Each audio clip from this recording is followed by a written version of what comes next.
I'm going to introduce our next speaker, an amazing leader for Bernie all across the country, Tim Robbins.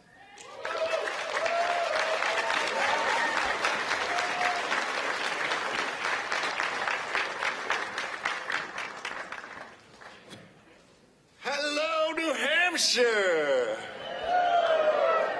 Y'all pumped? Ready to go? Ready to vote Tuesday? That's a pretty good sound. I am so excited to be here, humbled to be here. I've been meeting people all over the state of New Hampshire. They've been knocking on doors. 150,000 doors knocked on yesterday.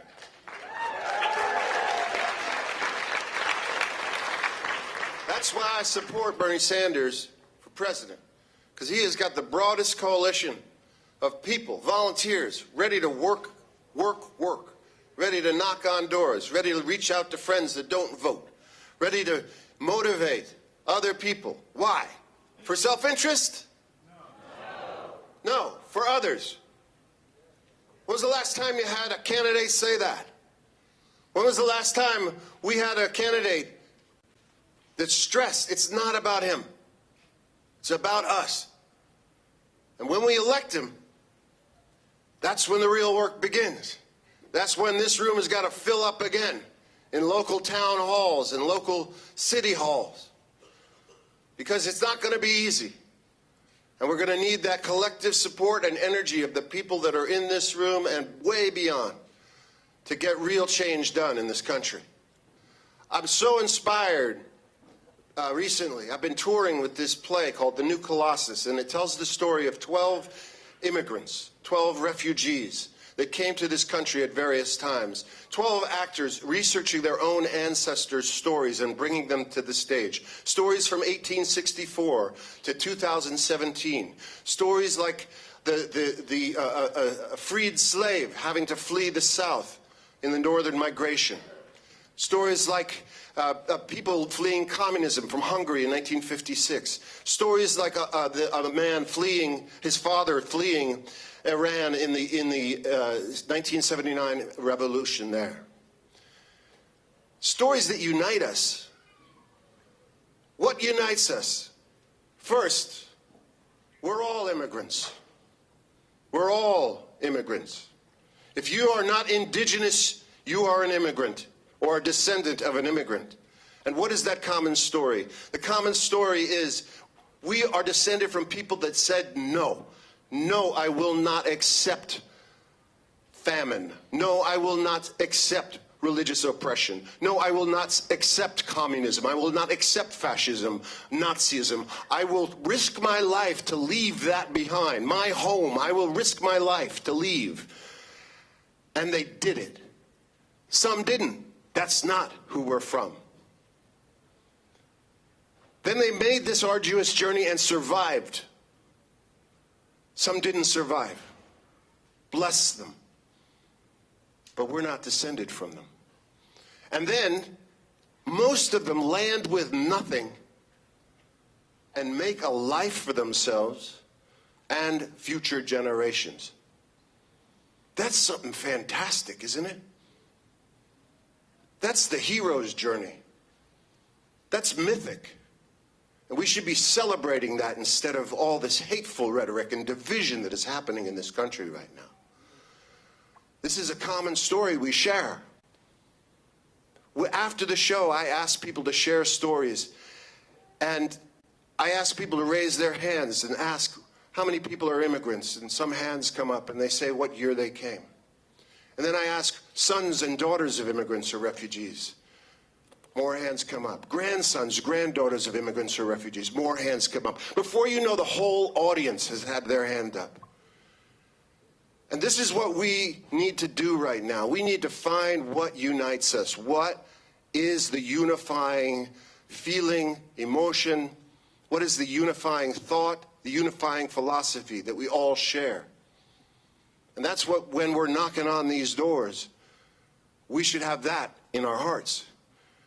That everyone matters, that everyone comes from a shared experience, that everyone comes from somewhere else. And that's what we can carry in our hearts when we're working to make Bernie Sanders the next president of the United States.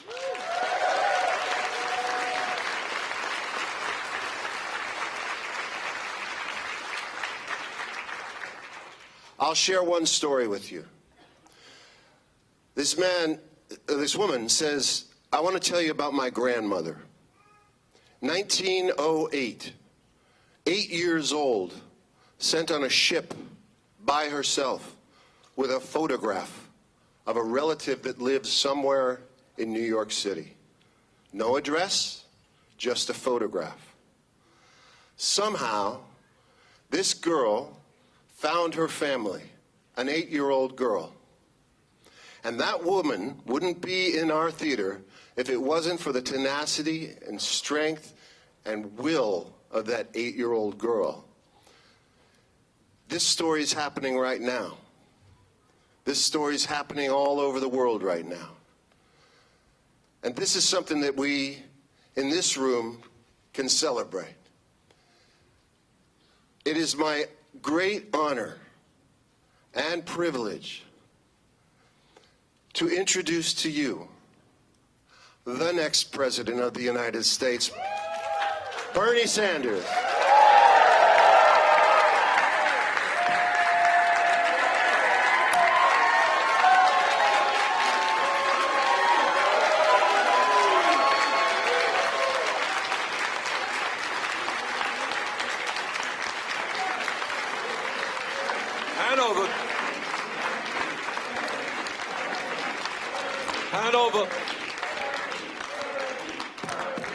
Hanover, thank you very much for coming out.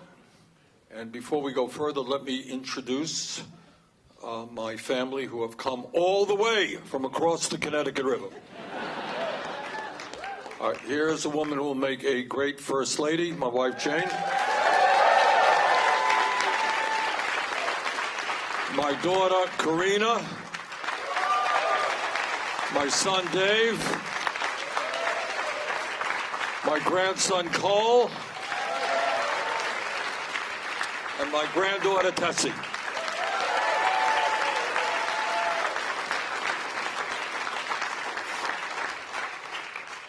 And let me thank Eileen and Ramya and Arvind, and let me thank Dave Zuckerman, the Lieutenant Governor of the state of Vermont. Where's David?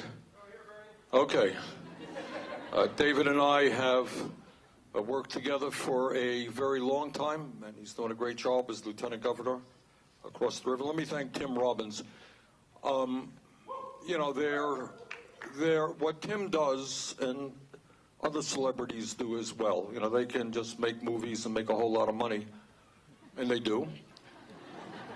But some of them, like Tim, use their name and their influence to try to shape public policy. And Tim has been especially concerned about the environment and pollution and climate change. So, Tim, thank you so much for your support in this campaign and all the great work you did.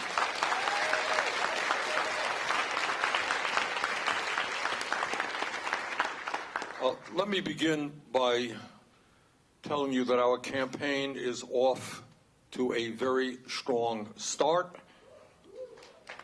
By the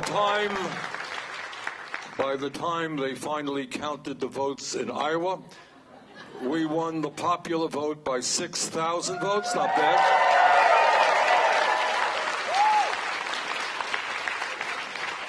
And we won the realignment vote by 2,500 votes. So, and while the turnout in Iowa was not as high as I had wanted, what was very good, and I think an extraordinarily important omen for 2020, is the vote of young people under the age of 29 increased by 33% over the last election.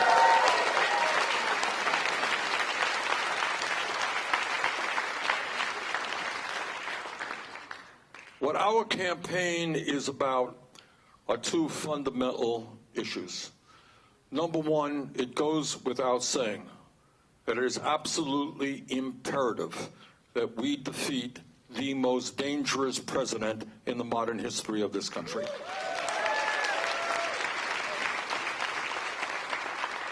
Now, whatever your political views may be, even if you're a conservative or a moderate or progressive, I think we all understand that it is an embarrassment to us, unacceptable to us as Americans, that we have a president who is a pathological liar, who has lied thousands and thousands and thousands of times, documented by the media, who in all likelihood psychologically may not know the difference between a lie and the truth.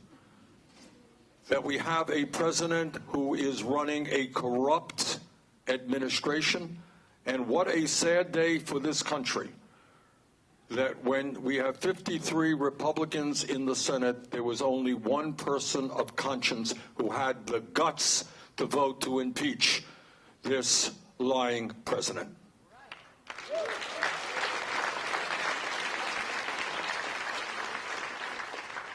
Donald Trump, and again, it honestly gives me no pleasure to say this, is not only a pathological liar, he is a racist, he is a sexist, he is a homophobe, a xenophobe, and a religious bigot. And if you think back in the history of this country, all of the struggles we have had from the very inception of this country, and the terrible things that were done to the Native Americans, the abomination of slavery, women as second-class citizens, all the religious discrimination that we've seen against the Italians, the Irish, the Jews, the Catholics, whatever it may be. What the struggle over the last several hundred years has been to become a less discriminatory society, a more inclusive society. And that we end up in the year 2020 with a president who intentionally is trying to divide us up by the color of our skin or where we were born or our sexual orientation or our religion is absolutely unacceptable.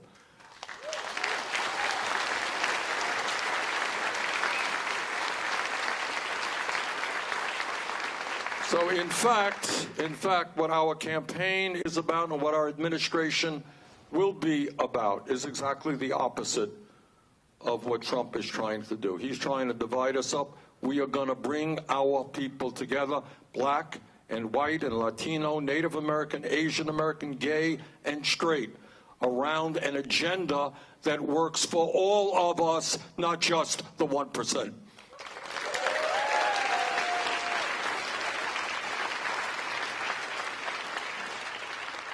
And what makes our campaign unique is we are running a campaign different, I think, than any other campaign has ever been run. We are rewriting the rules of campaign finance. Historically, what campaign finance was about, you want to run for president, this is what you do. You go to wealthy people's homes in Norwich, Vermont, or here in Hanover, wherever you go, all over this country, at LA, Chicago, New York. You sit down with very, very wealthy people and you collect the money. That's what has always gone on, and that is what's going on among some candidates in this campaign right now. I'm running against some guys, Pete Buttigieg among others, who have raised campaign funds from over 40 billionaires, heads of large corporations, CEOs in the pharmaceutical industry, people from Wall Street. Our campaign is a very different campaign, and I am enormously proud to tell you that we have received more campaign contributions from more people, averaging $18.50, than any candidate in the history of the United States of America.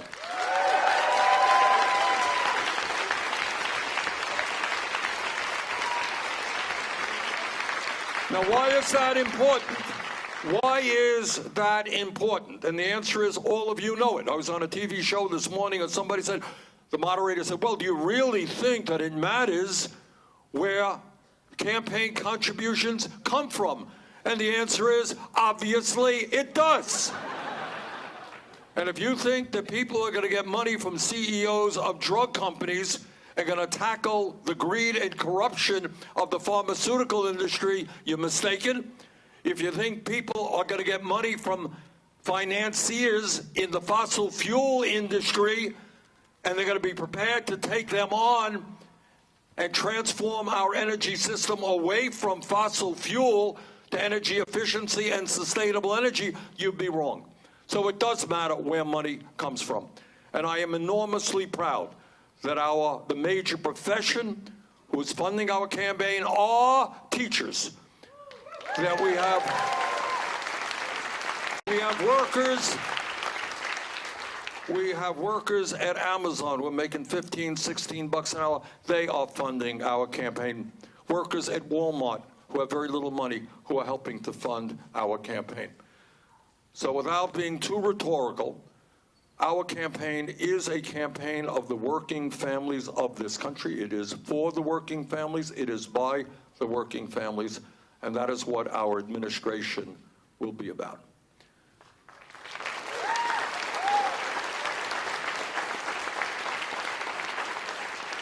And I think the American people, regardless of their political views, you could be a conservative, you could be a progressive, understand that American democracy is not about billionaires buying elections. It's not about somebody having $60 billion, spending hundreds of millions of dollars to run for president. It's not about billionaires contributing huge amounts of money to elect candidates who represent the wealthy and the powerful. So at the top of my agenda is the understanding that we have got to recreate an American democracy based on one person, one vote, not billionaires buying elections.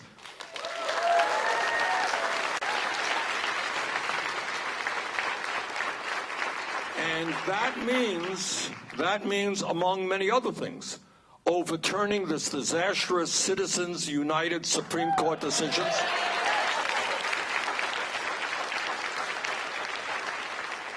Corporations are not people, all right? And the need to move to public funding of elections. And when we talk about a corrupt political system, which is what we have, where money is buying elections, we should also talk about a rigged economy. And let me talk about some stuff which you're not going to see very often on television for obvious reasons or in the media. And that is, you have to ask yourselves, and what this campaign is about is asking people to think outside of the box, to think and ask questions that you don't see on the TV, that you don't hear discussed in Congress. Question, simple question. Why in America today do we have more income and wealth inequality than any time in the last 100 years? Simple question. You have today in America 3 people owning more wealth than the bottom half of American society. You have the top 1% owning more wealth than the bottom 92%. Since Trump has been president, billionaires have seen an $850 billion increase in their wealth, a 37% increase in wealth for billionaires in the last 3 years. And yet last year, the average American worker saw less than a 1% increase in his or her wages. So we have massive income and wealth inequality. People on top are doing phenomenally well. Tonight, 500,000 people in this country will be homeless or in emergency shelters. It is time to change the priorities of America. It is time not to give tax breaks to billionaires, but to invest in the needs of the middle class and working families of this country.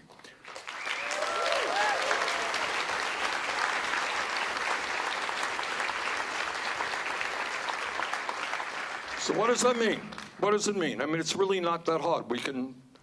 You're talking about making sure that we end the absurdity of half of our people. You know, Trump was doing the State of the Union, the economy is booming. Really? Not for half of the people in this country who are living paycheck to paycheck. You all know what living paycheck to paycheck is about? That means if your car breaks down, you don't have the $500 to repair it. You don't know how to get to work. If you don't get to work, you get fired. You get fired, you can't take care of your kids.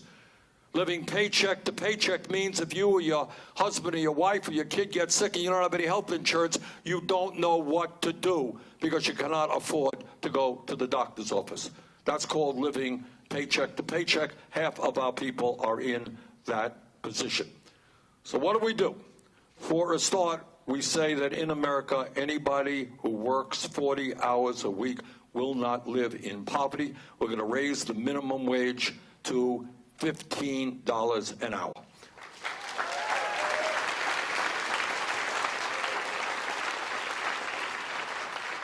It says that in the year 2020, maybe it is time to end the absurdity of women making 79 cents on the dollar compared to men.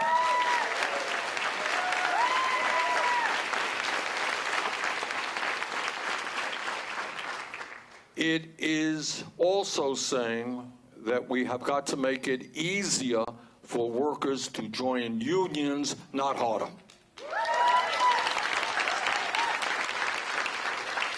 A progressive agenda understands that we can create millions of good-paying jobs, union jobs, by rebuilding our crumbling infrastructure. A progressive agenda also takes a hard look at education. Take a hard look at education. Ask us, where are we today as the wealthiest country on earth? Every psychologist in the world who studies the issue understands that 0 through 4 are the most important years of human development, intellectually and emotionally. All right? Everybody understands that. There's no argument. And yet we have a child care system which is totally dysfunctional. So you got millions of working class, middle class families who cannot find quality, affordable child care while Trump and his friends give huge tax breaks to billionaires. I think it's time we reverse that. I think it's a time we invested in our children. We had universal, high-quality, affordable child care.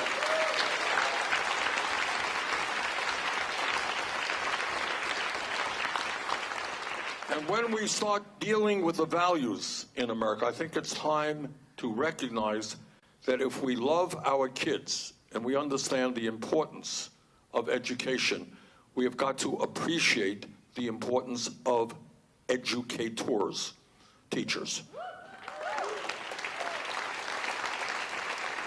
Now, there's something a little bit crazy about living in a country in which Major League Baseball players get contracts for hundreds of millions of dollars, and yet when I talk to teachers here in New Hampshire, you learn that some starting teachers start with a salary, first-year teachers start with a salary of less than $29,000 a year.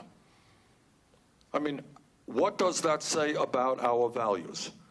So what I want to see is that no teacher in America, we're going to work on this, should earn less than $60,000 a year.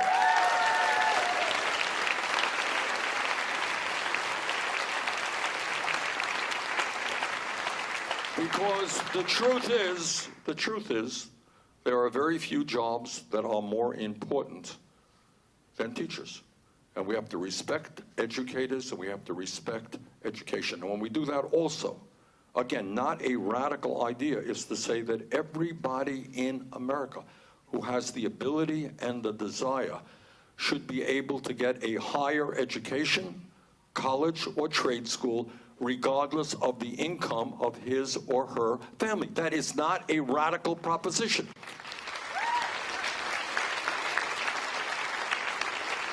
And that is why we're going to make public colleges and universities tuition-free. We're going to substantially increase Pell Grant funding, work-study program, so that people who choose to go to private colleges can leave school without debt. And there's something else that we're going to do. And I want you all to think about it, because it's, again, thinking a little bit outside of the box. 11, 12 years ago, Congress, against my vote, bailed out the crooks on Wall Street, whose illegal behavior nearly destroyed our economy. A couple of years ago, Trump and his friends gave $1 trillion in tax breaks to the 1% and large corporations. If Congress can do that, Congress could cancel all student debt in America.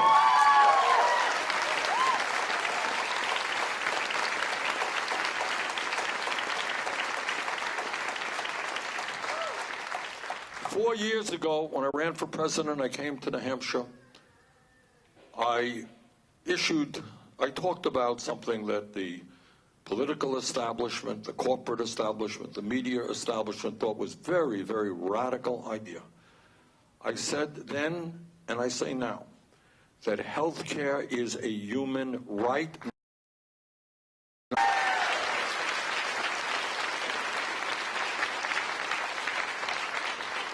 And when you think outside of the box and you ask yourselves some simple questions, how does it happen that in our great country, wealthiest country on earth, we are the only major nation on earth not to guarantee health care to all people? How does it happen that our friends north of us here, a few hundred miles away in Canada, are able to provide quality health care to all of their people, spending 1/2 as much as we spend per capita on health care? How does it happen in Canada? If you end up in the hospital with a serious illness, you walk out, you don't pay a nickel in a hospital bill. Go to any doctor you want. How come they can do it? How come countries all over Europe, Scandinavia can provide health care to all of their people at a far lower cost than we do? And the answer is that in our country, uniquely in the industrialized world, the function of the healthcare system today is not to provide quality care to all. It is to provide huge profits for the insurance companies and the drug companies. And I say now, enough is enough.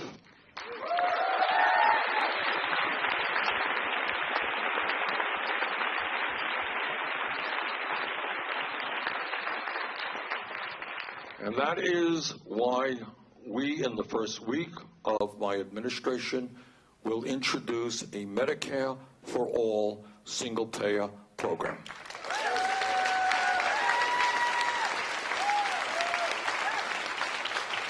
Now, the healthcare industry will be running ads, and my opponents will tell you how radical this is. It's not a radical idea.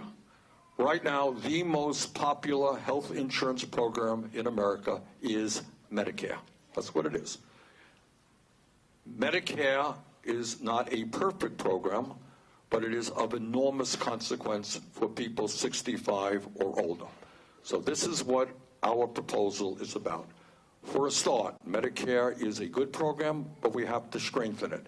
That means when we talk about health care under Medicare for All, we expand benefits to include dental care, to include eyeglasses, to include hearing aids, and I'll tell you what else we do. We include Medicare payment for home health care so that the elderly and the disabled will not be forced out of their homes.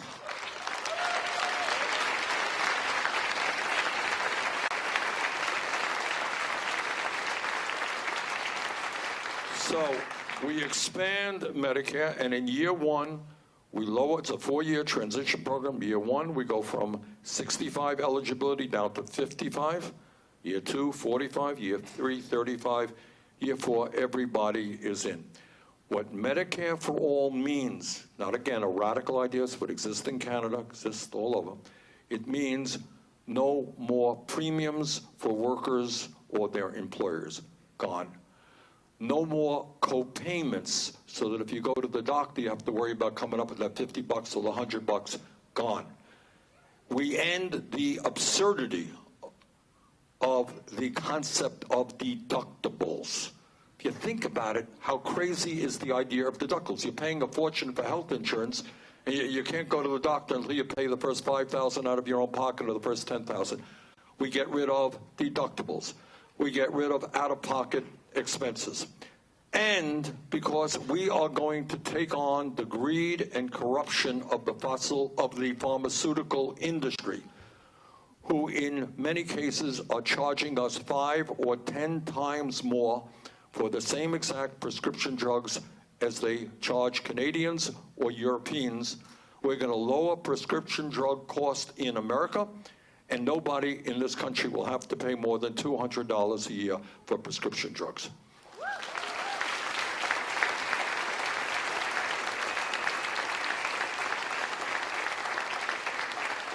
Now, for 100 years, just read the books, for 100 years, from Teddy Roosevelt, actually more than 100 years, from Teddy Roosevelt to FDR to Harry Truman to JFK to Lyndon Johnson to Richard Nixon to Jimmy Carter to Barack Obama. Presidents have talked about the need for universal health care, but it hasn't happened. Hasn't happened. Today, 87 million uninsured or underinsured. Can you believe that? 87 million. 30,000 people die each year because they don't get to a doctor on time. 500,000 people go bankrupt because of medically related debt. Now think about the cruelty and the dysfunctionality of a system that says, sorry, you got cancer. Not only you have to struggle for your life, you're going to go bankrupt in the process because you ran up a $100,000 medical bill. That is not what this country should be about. We are going to take on the insurance companies, we're going to take on the drug companies, and we are finally going to do what people have talked about for over 100 years, guarantee health care to every man, woman, and child as a human right.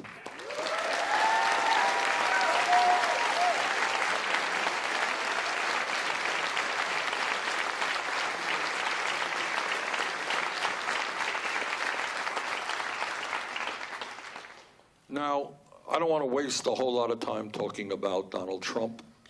He's not worth a whole lot of words.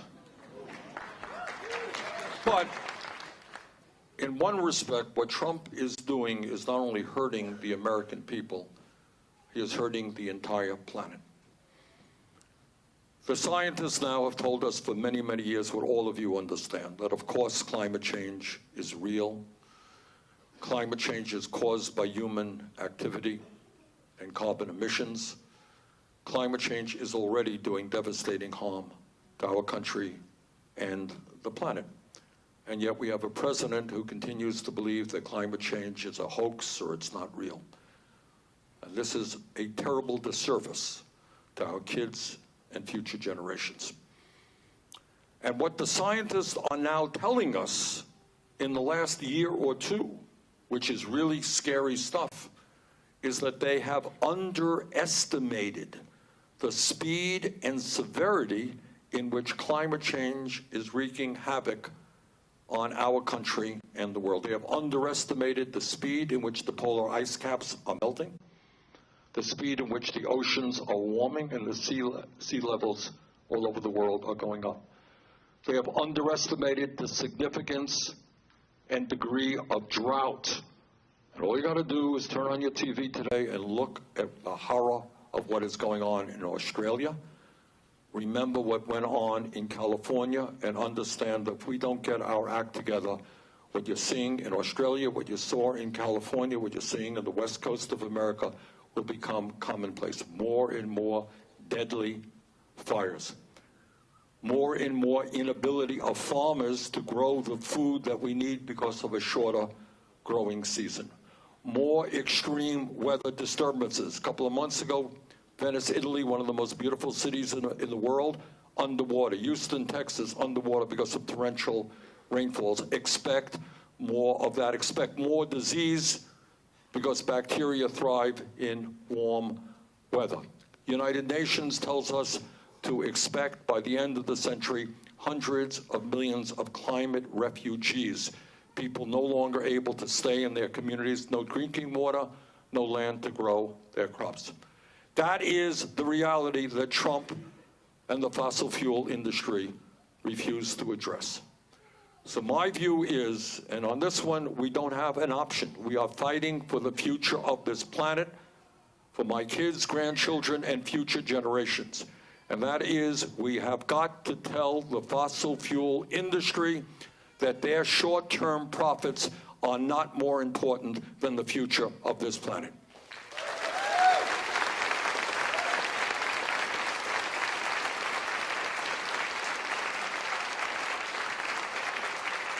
And I am very proud to tell you that we have introduced the most comprehensive climate change proposal ever introduced by a candidate for federal office based on the principles of the Green New Deal. And what that proposal basically does is it moves as fast as we can our economy away from fossil fuel to energy efficiency and sustainable energy.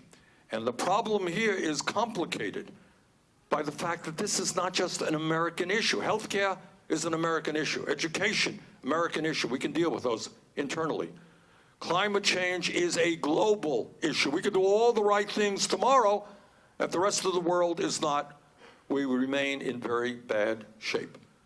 So my job as President of the United States would be not only to take on the fossil fuel industry here, but to speak to the people of China and Russia and India and Pakistan and Brazil, countries all over the world, and make the case that has to be made, that maybe, just maybe, instead of spending $1.8 trillion a year on weapons of destruction designed to kill each other, maybe we should pool our resources and fight our common enemy, which is climate change.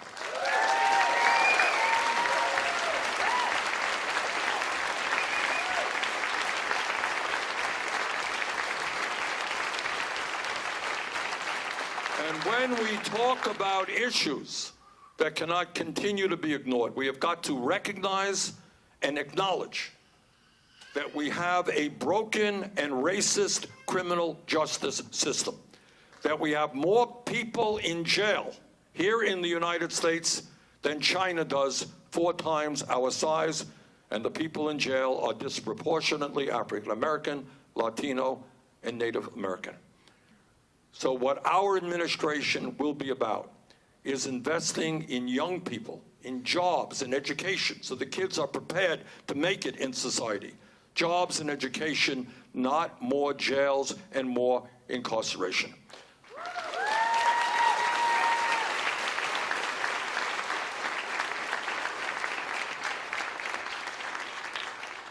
And what our administration is about is ending private prisons and detention centers.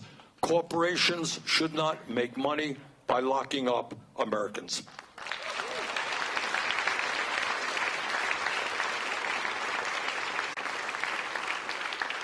Some of you may not know it, but today, as we speak here, we have 400,000 people in jail who have not been convicted of anything. Do you all know that? How come we have 400,000 people in jail who have not been convicted of anything? Because we have a cash bail system which says, hey, you're arrested. We don't know if you're guilty or not. You don't have $500 to get out of jail. You're staying in jail. This takes us back to Charles Dickens and debtor's prison. 400,000 people today behind bars not having been convicted of anything. Our administration will end cash bail in America.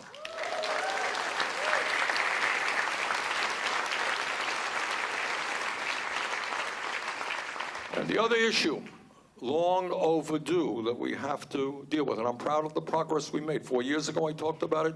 A lot has happened since. But right now, what we need to do is end the so-called war on drugs. What does that mean? It means that on day one, as president, I will take marijuana out of the Federal Controlled Substance Act, which effectively legalizes marijuana in every state in this country.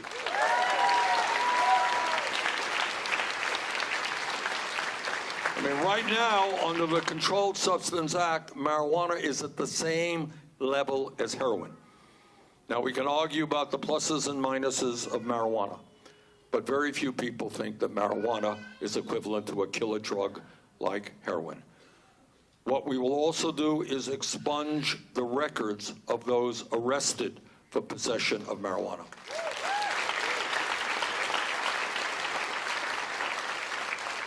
And I'll tell you what else we're going to do, and this is not an idea that came to me. It came to me from friends in the African-American community and the Latino community. But if you go to Nevada and you drive around Las Vegas, you see these huge signs, buy marijuana here, buy hemp there. It's legal in Nevada.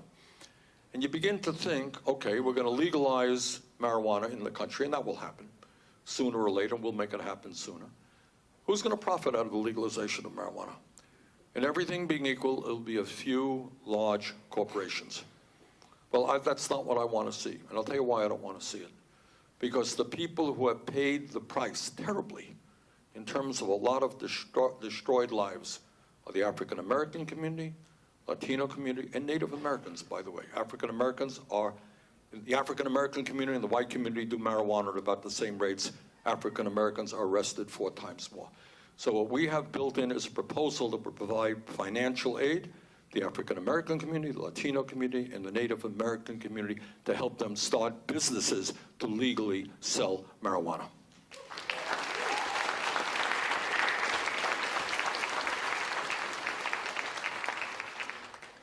Now, every American, regardless of his or her political views, gets sick to our stomachs when we read about another mass shooting in this country. And what we have seen is growth of mass shootings. We now have 40,000 people a year who die as a result of guns. And what's interesting, what's happened in recent years in states like Vermont, a state which up until a couple of years ago had 0 gun control. New Hampshire, similar rural states, and urban states. There's a growing understanding that we need strong gun safety legislation.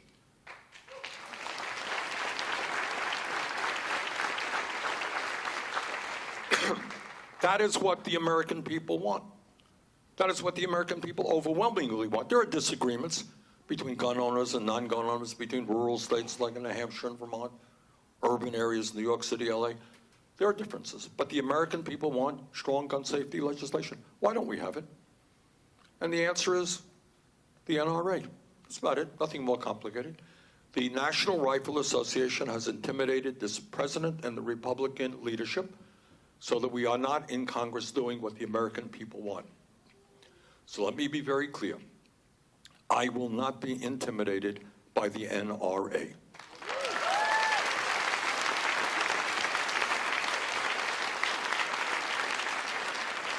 We will do what the American people want, and what the American people want is universal background checks. If you have a history of violence, domestic violence, or whatever it may be, you know what? Sorry, you should not be owning a gun.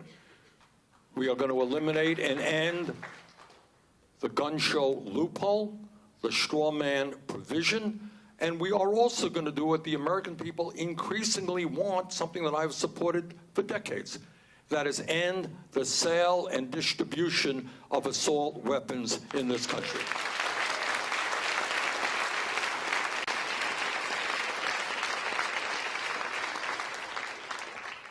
Now, in Washington, as I'm sure you're all aware, there's a lot of hypocrisy. I know it will shock you. You're startled to learn that politicians say one thing and do the other. I know. I have to bring that bad news to you, but it's true. So I'm a senator from Vermont, and I am on the floor of the Senate very often, and I hear a lot of speeches. And what I hear from my conservative Republican colleagues is their mantra of, we as conservative Republicans want to get, we believe in small government, and we want to get the government off the backs of the American people. We want you to live in freedom. We're not going to get government regulation, get all that stuff off, live in freedom. Corporations want to dump garbage into your rivers and your lakes, that's fine, no problem. Want to pollute the air, they want to produce food that's unhealthy, not a problem. We're not going to regulate. But more than that, when they talk about getting government off the backs of the people, think about this hypocrisy. They want government off the backs of the American people, but what they are saying is that government should tell every woman in America what she could do with her own body.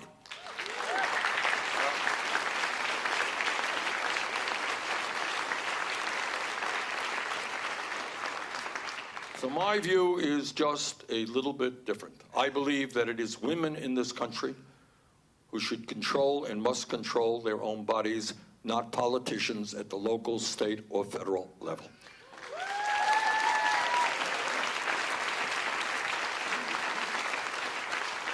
So my promise to you is that I will never nominate anybody to the Supreme Court or the federal bench who is not 100% pro Roe v. Wade. We will codify Roe v. Wade, put it into law rather than have it based on a Supreme Court decision. And we will significantly expand planned funding for Planned Parenthood in America.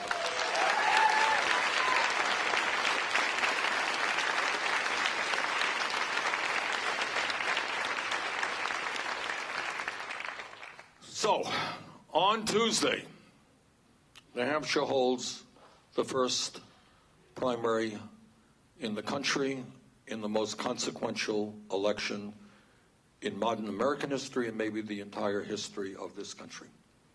So what happens here in New Hampshire is enormously important because New Hampshire goes first in many respects and will have an impact on other states. So I'm here this afternoon to humbly and respectfully ask for your support. I believe that our campaign is the strongest campaign to defeat Donald Trump. And I believe that what we have got to do as a nation is not just defeat Trump and go back to where we were. What we have got to do is summon up the courage to take on the greed and the corruption in Wall Street, in the insurance industry, in the drug companies, in the fossil fuel industry, in the military-industrial complex, an entity that has made huge profits in recent years and loves the idea of endless wars. And we have to say enough is enough. We should not be spending more on the military than the next 10 nations combined. So what I'm asking of you, obviously, is your support on Tuesday. I'm asking for your help to win the Democratic nomination. I'm asking for your help to defeat Donald Trump. But I'm asking something more. I'm asking for your help to stand with me to help transform our economy and transform our government so that finally we will have a government that represents all of us, not just wealthy campaign contributors. Hanover, thank you so much.